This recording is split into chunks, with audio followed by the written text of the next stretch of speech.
My mom used to work in Wakwak Golf Course from 1991 hanggang 1996, so this happened in between those years before I was born.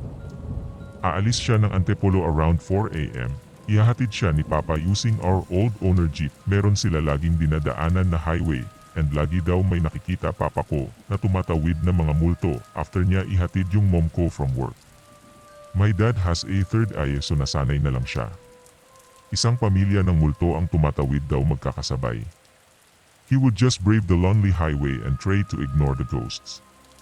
Since wala naman traffic ng ganun oras, madalas siya mag-isa sa daan na yun. One day, late sila umalis ng mom ko and nakita ng mom ko from afar na may tumatawid. My mom asked my dad to slow down, but my dad ignored her. Kaloy, bagalan mo, may mga tatawid, mga multo yan, eme. My mother was confused and annoyed. Syempre, ayaw niyang makapatay dad ko lol, so she asked him again to slow down. Mama, mga multo yan. My mom then panicked realizing my dad was not slowing down. Then pagtingin daw niya sa gilid niya, the ghost was right beside her. She screamed and jumped into my father's lap and they almost crashed. Buti wala nga daw coach noon, kung hindi may nakabangga na sa kanila. My mom looked back and saw the family still crossing the highway, pero nakatingin sa kanila. Mga 5 multo raw yun.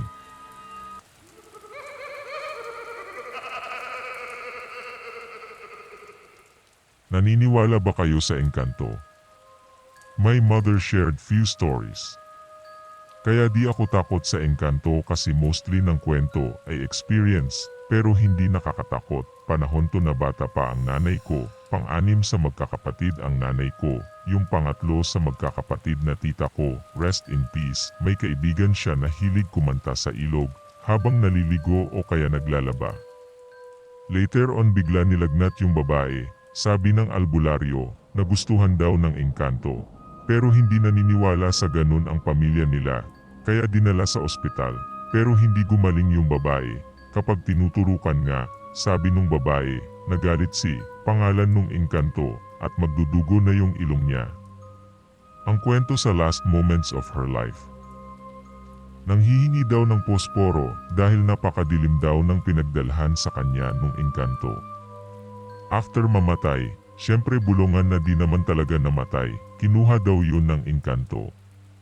Di nakatiis yung nanay, pumunta dun sa ilog na mahilig siya kumanta. Nagsisigaw siya dun, humingi ng senyales sa anak niya, na kung kinuha ka magpakita ka ng senyales.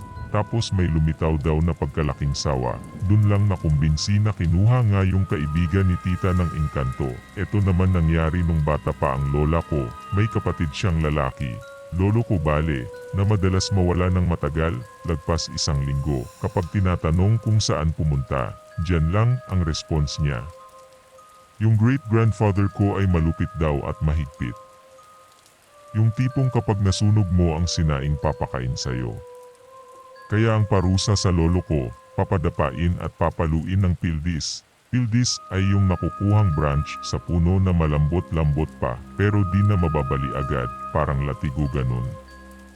Matinding palo ang inaabot ng lolo ko, yung hingal-hingal ang great-grandfather ko sa kakapalo bago siya tumigil.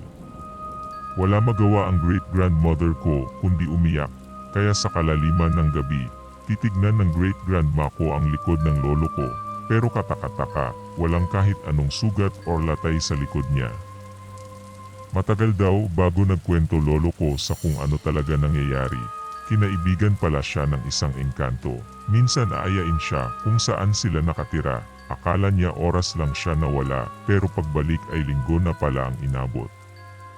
Kapag papaluin na siya, habang kumukuha ng pamalo si great-grandfather, papalitan nila ng nakakrus na balat ng saging yung dinadapaan ng lolo ko, tapos magtatago sila. Ang tingin na ng mga tao doon nakadapang lolo ko. Habang hingal-hingal daw sa kapapalo si great-grandfather, tawanan naman sila ng tawanan. Inaya din daw siya na sumama sa kanila, pero tumanggi siya dahil inaalala niya ang great-grandmother ko.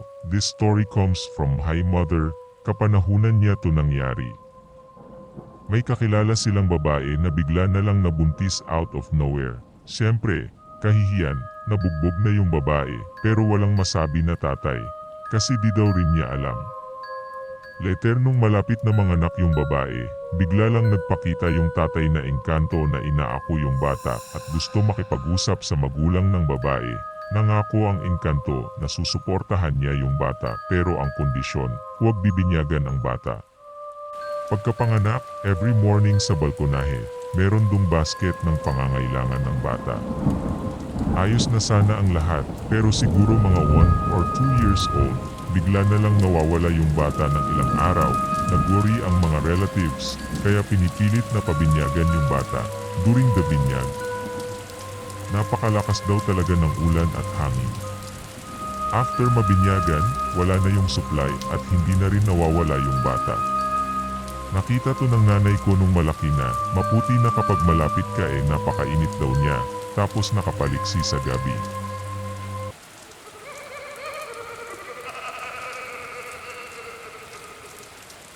...2018 ata ito nangyari. Usually sa kondo ng girlfriend ko ako natutulog madalas, para lang samahan lang siya. Both parents nasa abroad kaya ayun, one night, may weird na nangyari.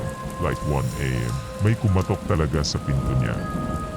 So natakot kami parehas, matagal yung katok. Nag-iisip na ako ng action nun kahit nakapikit ako habang yakap-yakap ko si girlfriend. Fucking Chinese na lasing yun sa isip ko. Pero nakakatakot pa rin kasi baka pasukin kami. Anyway, nawala na yung katok. Medyo nahimasmasan na. Nakatulog ulit ako kaso ito yung isa sa pinaka nakakatakot na experience ko. Same setup, kondo, may kumatok daw ulit sa pinto. So ang ginawa ko, bumangon na ako para syempre lalaki ka. Pagtanggol mo girlfriend mo, kaso pagbukas ko ng pinto, I saw a shadow figure. Puro buhok lang at anino, girl siya madilim talaga. Di naman ako natatakot sa kanya. Then, nalingat ako ng tingin sa sahig. Puta may 3 bangkay doon sa may gilid ng pinto. Doon ako natakot, then ang weird, panaginip siya. Kung alam niyo lang paano ako ginising ng girlfriend ko. Nakadilat ako nang ginigising niya ako puta, kasi nakita niya ako, nakabukas mata ko. Akala niya nagsisizur ako at alam ko rin na nakadilat ako. Kasi kung nakapikit ka malalaman mo naman like walang madilim moment, nagkaulirat na lang ako, nagising ako.